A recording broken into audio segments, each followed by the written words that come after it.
Alright, I really didn't want to have to make this video, but you know, I didn't want my video to be a lot of complaining or very opinionated or whatever. I just like more to put out stuff that I find entertaining or I'd like to see. But I think it's been talked about so much that I just like to put my 2 cents out there as well. And so that's just about reffing, in particular shoulders and setups and things like that. So I don't know, I think maybe part of it's because, you know, I was homeschooled until I was like 5th grade or something, that I have sort of an independent way of thinking, or at least I'll question rules, I'll question authority. I don't just like blindly follow rules and not like think about why that rule was in place. And have you ever wondered why some of these rules are in place? Have you ever thought about it? Or are you just accepting that these are the rules? So Bob Brown, I believe, is the one that wrote the book on the rules. America is the one that started arm wrestling. And I'm pretty sure that Bob Brown's the one that wrote the rules. So who is Bob Brown, right? He's a top roller. He is an exclusive top roller. I mean, he doesn't go inside ever that I know of. Maybe after he's already top rolled you, he might go in for a press. I don't know if I've ever seen that. But the rules were written by a top roller, an exclusive top roller, right? So I think a lot of these rules were written by somebody that wanted, let's just be honest, an advantage at the start of the match, okay? He wanted to limit the ability of an inside puller and give an advantage to an outside puller. Now, one of the rules is, you know, you can't have your shoulder too far in. And granted, I definitely agree that your shoulder shouldn't be too far in, but you get some of these refs that go overboard with it. For one, there can be a fist distance between your hand, right, in the middle of the table. So it's like, if I'm like this, you know, that's fine. Go ahead and straighten me up, okay? But this shoulder can still be close, okay? You shouldn't be. I've had my shoulder moved back to like the back of the pad, like the back of the table. Now, if you were trying to shoot in for a hook or a press, and your shoulder is at the back of the pad, you have a long way to go to get inside. Okay, whereas a top roller, you know, depending on what kind of top roller you're going for, they could be at the back of the pad, and it's not going to affect them. They could be as square as they want, and it's not going to affect them. You know, they could be far away, fairly far away. You know, particularly if you're a posting top roller or something, the shoulder does not need to be that close. Okay, so when you have referees backing people's shoulder up to like the end of the table or the back of the pad or something, you're limiting their ability to get inside. Not only that, it's unsafe. You know, if somebody does want to go inside and you have them way backed up, I mean, the further your hand gets away, the more likely you are to break or tear something. So you're limiting the ability of an inside puller to get their move when you're backing their shoulder way up.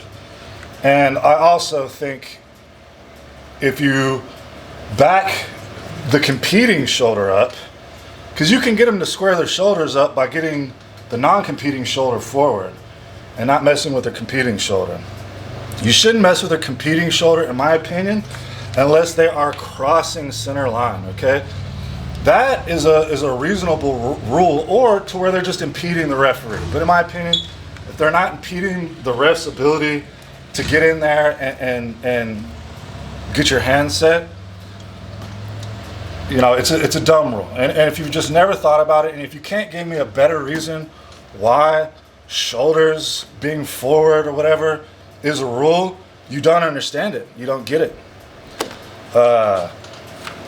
And then you'll have referees, you know, they'll start you like super far away when they put with your thumbs down, which is also favoring a top roller. Okay, they're able to get into your fingers a lot more. When your thumbs are closer and you can get more purchase on each other, right? So that is also a top roller that wrote the rules, wanting an advantage at the beginning of the match. Okay, let's separate them, and you'll have some referee. I mean, granted, it's only supposed to be a little bit of a separation, but there really should be no separation, in my opinion. Your thumb should be as tight as you can be to the person, and y'all should grip up. It will limit the amount of slips, for one. Okay, then you have referees that, you know, as they're closing your hand, for one, you should just lay the hand down. Okay, I've had a referee grip my fingers and then lay my hand down in a super awkward, weird way and say go as soon as I let go. I don't even have a grip. Okay, that is horrible reffing, in my opinion. Not only that, but these referees, they got a checklist a mile long of stuff that they're supposed to get right before they begin the match. We need to cut some of that shit out. I mean, for one, again, the shoulder thing, it's like fine, whatever. If that's what they want to do, if they want to limit the ability of a hooker or a presser, you know, I'll come forward as long as I can still be tight with my competing hand and arm. You know, if you're backing me up way back here, for one, you're just throwing me off, and two, I'm gonna have to shoot in from way far away. My shoulder is already way far away to try to get into the match. Okay, again, you shouldn't be crossing the center line, because it's like, then it's like, where are they gonna go? You know, like it's not arm wrestling anymore. You put your body in the way. So I agree that there need to be rules in place, but the amount of time that the referee is messing with shoulders and making this gap and you know, I also don't think people should be way over your thumb. I think the thumb knuckle is a good rule, but some of this stuff is just ridiculous. And if you've thought about it, it is just to give an advantage to the top roller. You know, I was in karate and taekwondo. I started with karate, then ended up in taekwondo for years and years and years. I probably went to 30 tournaments and got first place at all of them. I went to the Junior Olympics. And referees, I never had a problem with the referees. They literally just start the match. They're not like getting you to stand in their way or something, you know, like you can stand however you want. Baseball, you can pitch however you want for the most part. You can have whatever stance you want as a hitter. Again, if you think about it, they are nonsensical rules. And when people are talking about these rules, oh, they're carving in, their shoulders too close. You're a nerd. You sound like a nerd. Okay? Like in a street fight or in just even in organized fighting, it's like you rarely have referees interfering with the match. Okay? Like it happens, but it's rare, and they're not like the main focus. I think in arm wrestling, there is just way too much involvement with the referees. I also think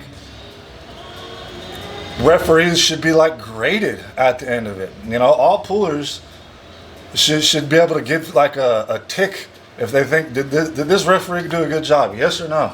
And if repeatedly, tournament after tournament, the referee is getting bad marks, fire him. I don't care what kind of credentials he's had. I don't care what kind of experience he's had. If they're not satisfying the pullers, they should not be refereeing. I also don't think you should referee if you've never pulled a pro tournament, if you've never pulled a pro class. You don't get it. You also will have referees that'll knock your knuckle back. Okay? I mean, they'll consider that straight. Now, anybody that knows how to throw a punch knows that if your knuckle is back and you try to throw a punch like that, you are gonna like break your fucking wrist. Also, if you've ever done like bench press or deadlifts or something, there is a sticking point. Now, I've done heavy wrist curls. The sticking point is like when your wrist is right behind, or when your knuckle is right behind your wrist.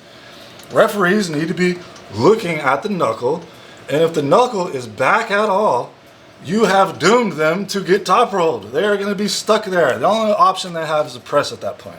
Some people don't mind having their knuckle back if they are going for a press or if they have some weird way of top rolling. But for the most part, the knuckle should be in front of the wrist.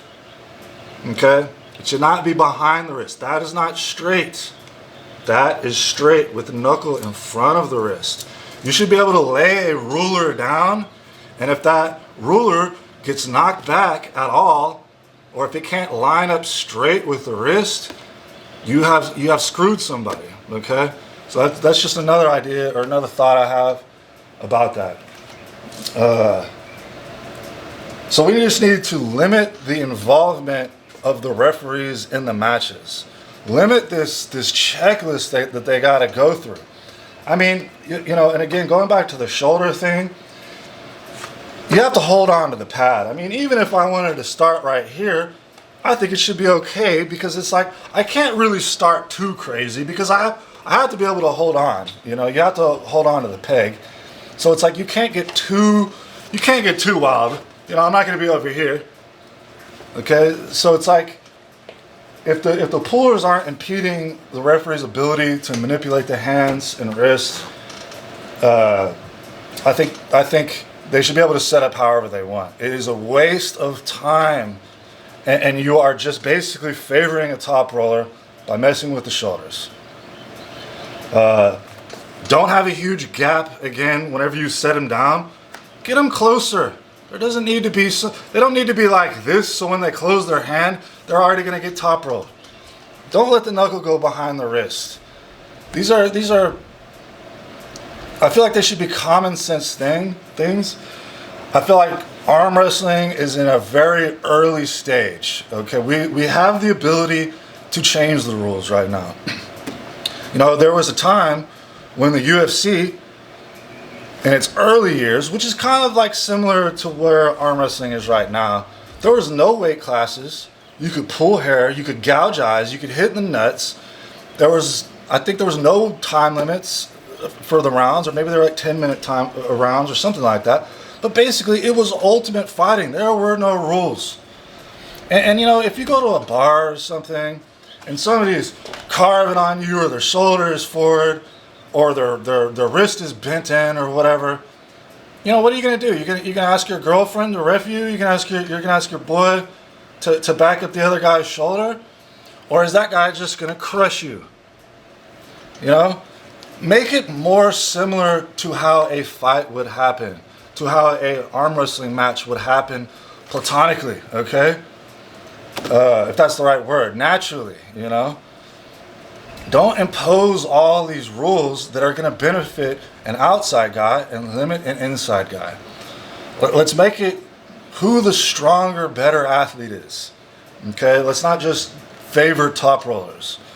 Let's not spend so much time on the refereeing. And you know, I make videos. I sit there and have to edit out tons and tons of reffing. I mean, I'll sit there and edit 5 minutes of reffing for a 5-second match. You know, it's not viewer friendly. And you know, Devin talked about how they're like a consent type thing. You know, and granted, not all my matches have been reffed to where I felt like wronged. But as a referee, you definitely want to try to avoid that. People will kind of hold that against you. You know, Reza Domaganian, whatever his name is. You know, I think it was my second pro class, and he reffed, and he I think did a great job. And part of it was, you know, one of the guys I was going against, he was like, hey, y'all are both high, but if y'all are happy there, I'm going to start y'all. And we're loading, and neither one of us kind of say anything. We were ready to go. If you can see they're ready to go, they're raring to go, start the match. They're not going to have a complaint later on. They're not going to feel in their mind like they were wronged or something, you know. I lost that match, but in my head I was like, I had a good grip, you know, like I didn't feel like I was gypped in any way in that match. And that's, I think, as a referee, how you want to do it. You don't want the competitors to feel like they were screwed in some ways. And yeah, those are my thoughts. I'm sure I'll think of some stuff that I forgot to mention. But we need to limit the amount of power and the amount of control and the amount of time that is spent on setting up athletes. I mean, again, look at any martial art. It's like the ref is there to say go for the most part. A lot of times they don't stop the fight unless they're clinching or doing something weird, you know, and they've kind of stopped fighting. Then they like separate him and then they say go again. There's not this huge long thing, you know, and if y'all are starting people way far, okay, for one, somebody's going to either get toppled or you're going to slip or whatever. There will be less slips. There will be less applying straps if y'all don't put people so far away, the thumbs. That would also just limit the amount of bullshit that people have to sit through when they're watching these events. So, you know, sorry, this is just, you know, a lot of complaining. You know, this is just my thoughts on it. I hear everybody's opinion all the time, so this is just somebody else's opinion. This is an inside puller's opinion. I mean, I like going outside too. I like arm wrestling in general, but the rules and the reffing is a turnoff to me. So, yeah, tell me what y'all think in the comments. Leave me a long, detailed reply of why you think I'm wrong and why we should continue to favor the top rollers. See y'all.